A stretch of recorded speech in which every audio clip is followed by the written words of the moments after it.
Et coucou tout le monde, j'espère que vous allez bien. Alors, comme promis et à la demande de certaines, je vous fais voir la recette de mon gratin de pommes de terre et viande hachée à la mozzarella. Là, je vais baisser mon feu parce que là, je suis en train de préparer ma béchamel en même temps que je vous parle. Donc, je vous fais voir les ingrédients qu'il faut. Donc, je suis en train de préparer ma béchamel, c'est-à-dire que j'ai mis 50 g de beurre, j'ai 50 g de farine et 500 ml, non, je vous raconte des bêtises, c'est 60 g de beurre, 60 g de farine et 600 ml de lait. Et comme je ne mets pas d'oignons dans ma recette, vous pouvez rajouter des oignons. Moi, je vais mettre un bouillon de légumes ou de bœuf, je ne sais pas exactement ce que j'ai, dans ma béchamel pour donner du goût. Ensuite, là, j'ai 1,5 kg de pommes de terre que j'ai fait cuire dans mon micro-ondes pendant 10 minutes. Je les ai mis comme ça, je les ai fait cuire 10 minutes et elles sont cuites. Là, j'ai 600 g de viande hachée surgelée et j'ai une boule de mozzarella qu'on coupera en petits morceaux à la fin. Là, donc, je suis en train de faire ma béchamel. J'ai mis mon bouillon là-dedans. Ça va donner du goût à la béchamel. Et parce que comme je disais tout à l'heure, je ne mets pas d'oignon, Chérie ne supporte pas, son estomac ne le supporte pas. Donc je ne mets pas d'oignon. Attendez, je vous recule un peu, voilà. Donc la béchamel, c'est pas compliqué, hein, c'est autant de beurre que de farine et la même quantité, c'est-à-dire que là j'ai mis, comme je vous disais, 60 g de beurre, 60 g de farine et 600 ml de lait que je verse petit à petit. Voilà, c'est pour ceux qui ne savent pas faire. Jusqu'à épaississement de la béchamel. Après, vous pouvez très bien prendre une béchamel en brique. Hein. Il n'y a pas de souci. Hein. Pendant que ma béchamel est en train de chauffer, de cuire, je vais couper mes pommes de terre en rondelles. Elles sont cuites, nickel quoi. Il manquera plus qu'un petit coup de cuisson avec la béchamel. Non, mais elles sont cuites là. Franchement, 10 minutes et franchement, ça vaut pas le coup de s'embêter. Hein. Allez, je fais ça pour toutes les pommes de terre.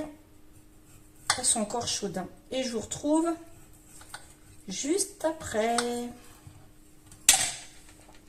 Maintenant que j'ai fini de couper mes pommes de terre, je vais faire cuire ma viande. Je mets un petit filet, voilà, un petit spray d'huile d'olive. Voilà. Et je vais faire cuire ma viande. Hop.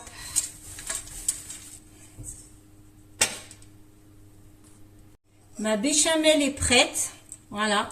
Nickel. Voilà, ma viande est maintenant cuite. Alors moi, ce que je vais faire, c'est que je vais mélanger ma béchamel avec la viande. Et je vais en garder une petite partie pour mettre sur le dessus du gratin. Je ne vais pas tout mettre. Voilà.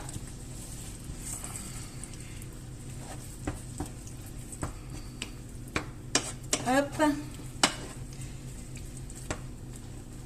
Et on va pouvoir procéder au montage de notre gratin.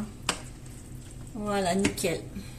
Donc là, j'ai commencé à disposer mes pommes de terre et je vais alterner pommes de terre, viande, pommes de terre, viande, jusqu'à épuisement des pommes de terre. Voilà, on va faire comme ça. Je vous avouerai que c'est la première fois que je fais ce gratin, mais franchement, il n'y a rien de compliqué. Voilà, je vais mettre un peu de viande. Voilà, tac.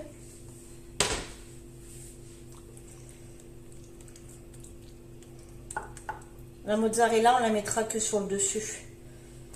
Voilà, et je continue en alternant pommes de terre, viande, pommes de terre, viande. Donc ma dernière couche, ce sera des pommes de terre. Et je mettrai ma béchamel, je vais vous faire voir, et mes petits carrés de mozzarella. Voilà, on va faire ça. Hop, je vous fais voir après. Voilà, j'ai fini par des pommes de terre. Comme je vous disais, je mets ma béchamel.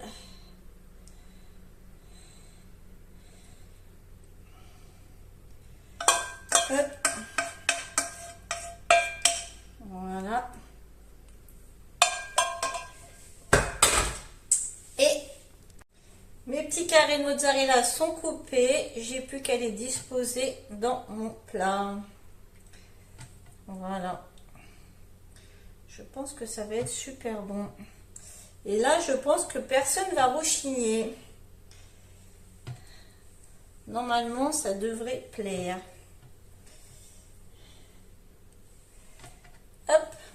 Tac, tac. Voilà. Et j'enfourne.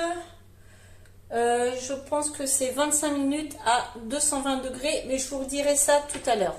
Voilà. Voilà le plat une fois fait. Alors je suis désolée, mais on a déjà tapé dedans. Et c'était très bon.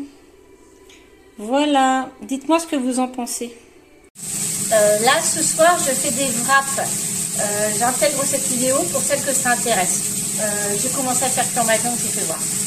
Voilà, j'ai coupé ma viande en petits morceaux et je la fais revenir. Ah, j'ai un bout à sauter. Je vais le récupérer. Et là, je suis en train de faire cuire mes frites à l'air fryer. Donc là, j'ai étalé mon wrap. Je vais mettre un petit peu de crème fraîche. J'en étale partout.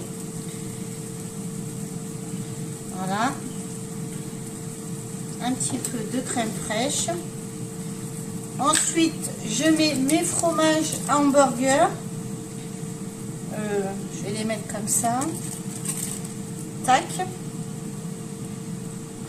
Je viens mettre ma viande.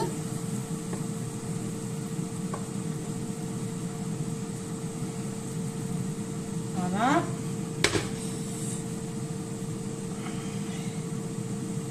Tac. Là, pour cette partie-là, c'est bon. Là, maintenant, je vais passer à la sauce fromagère. Donc là, pour la sauce fromagère, je mets de la crème fraîche. Bon, après, c'est un peu au pifomètre, hein, parce que là, il m'en faut pour 3 wraps. Voilà, je vais mettre à feu doux quand même. Et je viens mettre du fromage comme ça. Alors là, je mets, ouais, 2 grosses poignées, quoi, à peu près. Comme il m'en faut pour 3 wraps. Et voilà, tout simplement. Et je mélange.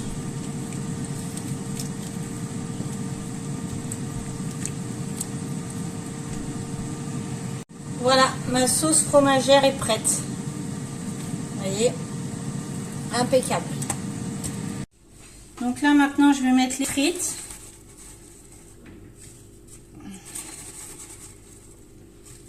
Voilà, et la sauce fromagère par-dessus. Hop.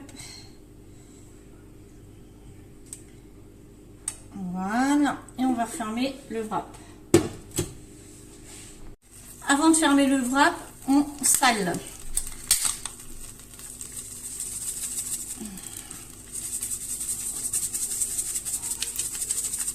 Voilà. Alors, on va plier le wrap. Pour ça, je prends le bas de mon wrap, le haut de mon wrap, je tourne mon wrap, je viens bien rentrer le wrap à l'intérieur, comme ça. Alors, faut pas trop qu'il soit garni non plus, parce que sinon, vous allez voir, ça va être compliqué. Et voilà, je le retourne et je viens le mettre dans mon appareil à toaster. Voilà, on vient mettre le wrap dans l'appareil à panini que j'ai acheté à Action. Et voilà. Et voilà, je l'ai sorti de l'appareil.